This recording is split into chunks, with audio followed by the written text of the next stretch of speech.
Here's a fact about Ricky Carmichael that his 15 championships and 150 wins make almost impossible to believe. He hated racing motorcycles. He would cry in his helmet before practice. He told his parents he was quitting more times than he could count. He was burned out before he ever turned professional, and yet, he became the most dominant motocross rider the sport has ever seen. So the question is not how Ricky Carmichael won 150 races. The question is why a kid who cried in his helmet kept going, and what that answer tells you about what greatness actually cost. This is that story. Chapter 1. The Motorhome. Ricky Carmichael was born in Clearwater, Florida in 1979. His father was an electrician. His mother worked concession stands at local racetracks to get his entry fees waived. Neither of them had any motocross background. They were a regular family who looked at their son on a dirt bike and decided quietly and completely to build their lives around it. The decision cost them everything they had. His father quit his job. They sold their possessions. At one point, the family sold everything they owned and moved into a motorhome parked behind a contractor's lot. For 2 years, that was home. His father sold his Harley Davidson, the one thing he genuinely loved, to fund a race entry. Ricky knew what was happening. He understood, at an age when most kids are not thinking about anything more complex than the weekend, exactly what his parents were sacrificing. And that understanding became the engine of everything that followed. His own words, "I couldn't give up. I couldn't sabotage anything. My parents never said you need to go out there and win. The pressure was from me, not wanting to let them down. I had to win. I had to win." Not because he loved it, because he owed it. And that sentence would follow him for the next 20 years. His mother trained him despite having no motocross experience. She watched the other riders, watched the times, and told him in the plainest language she had, "They're going faster in the turns. You need to go into the corners faster and come out of them faster." She never told him how. She told him what and left him to figure out the rest. Hours and hours of miserable practice, and it worked. 67 amateur national championships, 9 Loretta Lynn's titles, the most decorated amateur in the history of American motocross. And when he signed his first professional contract at 17, the first thing he did was buy his father's Harley back. The debt had a down payment. Chapter 2. The Humiliation and What Followed. His second professional race was at Atlanta Supercross, 1997. He won. The riding style was immediately polarizing.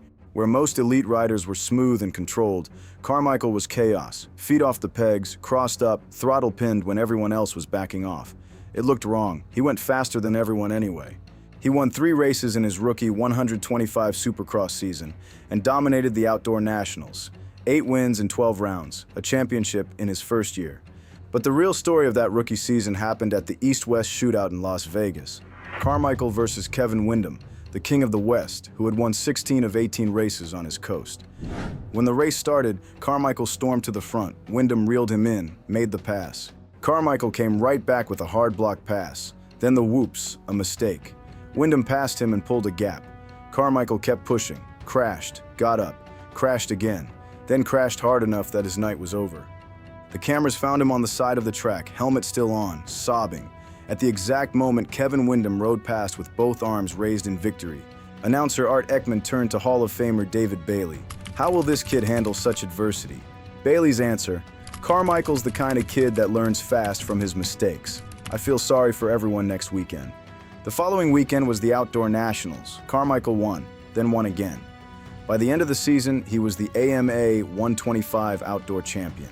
In 1998, he went back and ran the 125 Supercross season completely undefeated, every race. Ricky Carmichael, our new 125 Eastern champion, regains the momentum from Mitch Payton in the pro circuit. Oh my goodness! And won the East-West shootout in Las Vegas. The humiliation had a shelf life of exactly 1 week. Chapter 3. 2 years in the stadiums, then Georgia. The 250 class, the premier class, the real test. And for 2 full Supercross seasons, 1999 and 2000, Ricky Carmichael failed it. He could still dominate outdoors, but in the stadiums, on the bigger bike, in front of the biggest crowds, he was crashing. Jeremy McGrath was the target. 5 Supercross championships, 14 wins in 16 rounds in 1996. He made the sport look like a different game when he was in it. Carmichael's aggressive style got him into trouble on the more powerful 250. He crashed constantly, got injured, went winless in the stadiums in 1999, managed 1 win in 2000 at Daytona. on a course that runs more like an outdoor track. The press found its narrative, too small for the big bikes, an outdoor specialist, McGrath's arena, not Carmichael's. For a man who had spent his childhood converting doubt into fuel, this was not demoralizing, it was instructions. In the off-season before 2001, Carmichael bought 200 acres of farmland in rural Georgia. He left Southern California, every factory team, every resource, every piece of the sports infrastructure, and went to the woods alone. He built a cabin, built a full supercross track and an outdoor track with his own hands, bought a bulldozer and a water truck to groom them himself every single day. Then he locked the gate. No team, no audience, no outside noise. Then he hired Alden Baker, a South African mountain bike champion who had zero experience training motocross athletes, and began rebuilding his body from the ground up. Baker's philosophy: going to the track without a plan is just crazy. If you don't know why you are riding or running or cycling, you are really just guessing. Carmichael stopped guessing. Morning road cycling, multiple-time motos every day, every lap logged on a stopwatch. Afternoon gym circuits, structured nutrition. He lost 20 pounds, from 170 down to 150. Lean, rebuilt, ready. His own words: "I knew I had the on-track game in the racecraft, but I didn't have the fitness to support that." The press had moved on. When Carmichael showed up at the 2001 Anaheim opener, he finished third.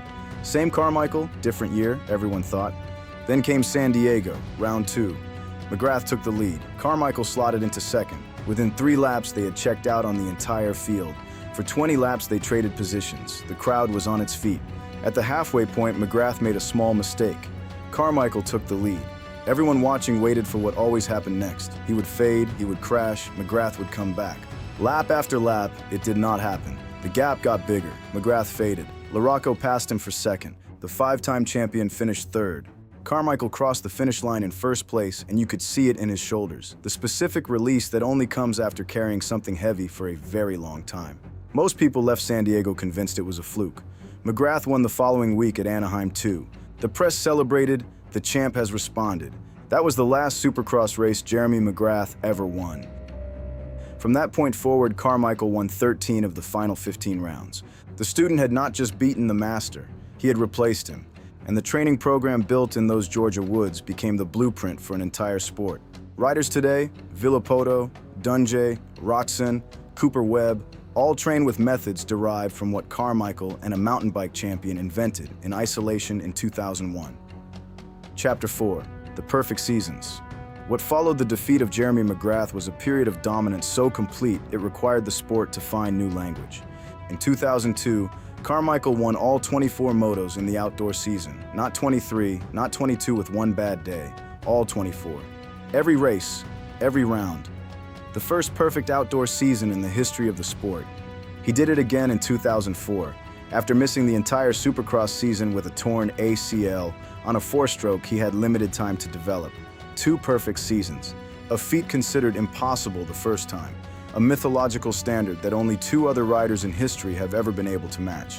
In 2003, at the Motocross des Nations in Belgium, on Stefan Everts's home turf, in front of the King of Belgium, on a 250cc 2-stroke against Everts's 450cc 4-stroke, Carmichael hunted down the European GOAT and beat him by 11 seconds. Everts afterward: "Ricky was faster than me today." Chapter 5, The Gamble. If the perfect seasons proved his work ethic, what happened next proved something else entirely. Before the 2005 season, Carmichael walked away from Factory Honda. That sentence needs a moment to land. Factory Honda was the most dominant, most well-funded, most prestigious team in American motocross.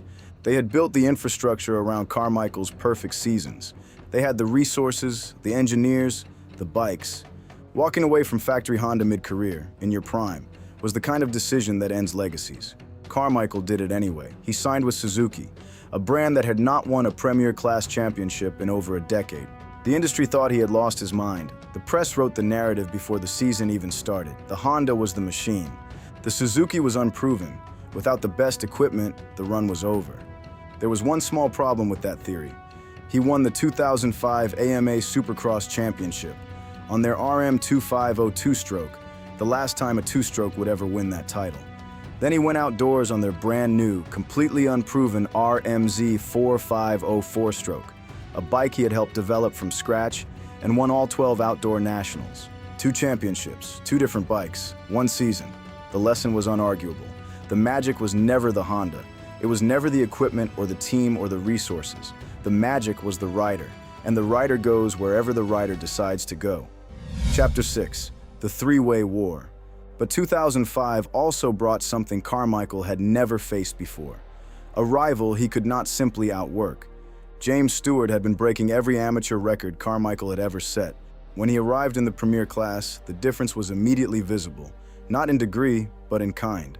Stewart was fast the way a natural disaster is fast. It did not follow the normal rules. He invented a technique called the scrub, leaning the bike sideways on the face of a jump to eliminate airtime and stay low, generating speed no one had accessed before. Every elite rider in the world uses it now. Stewart invented it at 18 years old, and Hall of Fame commentator David Bailey stopped mid-sentence watching a replay. "Oh, what? I've got to see that again." The crowd's not even making noise. They are in shock. Where Carmichael was a system, structure, repetition, fitness, precision, Stewart was instinct, pure, physics-defying instinct. The contrast between them was the contrast between a machine built to last and a force of nature you could not predict. By 2006, all three, Carmichael, Stewart, and the relentless Australian Chad Reed, were healthy, on the same machinery, racing every round. Carmichael admitted publicly after Stewart beat him in a preseason race, "James was definitely faster than me. I think he was toying with me." The five-time champion, saying someone was toying with him. The 2006 Supercross season was the closest in history. Stewart won 8 races, more than anyone. Reed rode much of the year with a shoulder separation. Carmichael managed the season with the precision of a chess player and won the title by 2 points. Final standings: Carmichael 338, Stewart 336, Reed 336. Stewart and Reed tied on points, separated only by wins, 2 points. And that summer, at Spring Creek in Millville, Minnesota, Carmichael produced what is still considered the greatest single moto in the history of the sport. A storm hit during the 250 class and turned the track into a mud disaster. In the second 450 moto, Carmichael grabbed the hole shot and began going. His fastest lap, 3 minutes and 3 seconds. The rider in second, David Vuillemin, a seasoned professional going as hard as he could, ran 3 minutes and 26 seconds, a 23-second gap per lap. By the end of the race, Carmichael had lapped every single rider on the track, including Vuillemin, a world-class professional running in second, on raw speed alone. Vuillemin, on the podium in second place, having been lapped while running second, said, "Yeah, that's That's why I love coming here. I'd be ashamed, but that's Ricky. He's unreal." Carmichael won the 2006 Outdoor Championship, his 10th consecutive, 10 consecutive outdoor championships. The sport had changed entirely around him in that decade. 2 strokes to 4 strokes, 3 different manufacturers, McGrath, Everts, Reed, Stewart, every challenger the world produced, none of it interrupted the streak. Chapter 7, The Secret and the Goodbye. At Las Vegas in May 2006, the night he won the closest championship in history, Carmichael announced he was done. 27 years old, 15 championships, 150 wins, walking away. The stated reason was NASCAR, a development deal, a pathway towards stock cars. The logic made sense from the outside. Years later on a podcast, he said the thing he had not said in 2006. "I was scared to death to get beat. Every single weekend. I hated it. I hated that pressure." The GOAT. Terrified. Every weekend. The invincible machine was running on fear the entire time. The fear of losing. The fear of the day. James Stewart's pure instinct would finally be enough to overcome Carmichael's system. The fear of having what he had built taken from him. Every weekend he lined up, convinced this might be the weekend it fell apart. And every weekend, that terror was the fuel. He planned a farewell tour. 7 Supercross rounds in 2007, 6 outdoor nationals, then done. James Stewart dominated 2007, winning 13 of 16 Supercross rounds and becoming the first African American to win the AMA Supercross Championship. He was a worthy heir to the throne. Carmichael raced 7 rounds. His record in those 7, 2 wins, 5 second-place finishes, 100% podium rate in a year when Stewart was winning everything. Then the outdoors, 6 nationals, 6 overall wins. He won every round he entered.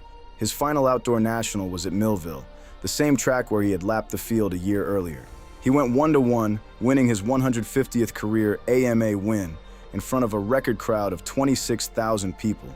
His words at the finish, "I love this place and I love the people here, and that's why I chose to ride my last race here. I really can't believe it, to think that I will never race an outdoor again. A pause. I would just like to think that when you came to the race, there was something about it that made it special. I hope it was me. 2 weeks later, the Motocross de Nation at Budds Creek. His final race ever. He crashed in the first turn of his opening moto and came from near last to finish third. Then in the last race of his career, he won. He rode off Budds Creek on a winning streak. What it actually was? 15 AMA championships, 6 more than anyone else, 150 wins, 52 more than second place, 102 outdoor national wins, 2 perfect seasons, a 76% win rate in outdoor motocross across an entire decade. He beat McGrath when McGrath was the best, beat Everts on Everts' home soil on a smaller bike, beat Stewart and Reed in the same season, in the same stadiums, head-to-head, changed manufacturers twice and won every time, beat everyone the world produced at every stage of his career for 10 straight years. But the numbers are just compressed evidence of something else.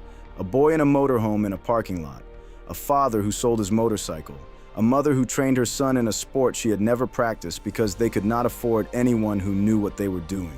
A kid who cried in practice and kept going anyway, not because he loved it, not because it came naturally, but because the debt had to be paid. That is the engine. That is what all of it was built on. Not just talent, not just joy, a debt and the will to pay it. And when it was over, at the age of 27, Ricky Carmichael said the thing that tells you exactly who he was. To be a great motorcycle racer is one thing, but I want to be remembered as a great person. That is the GOAT. The kid who hated racing became the standard everyone else had to chase.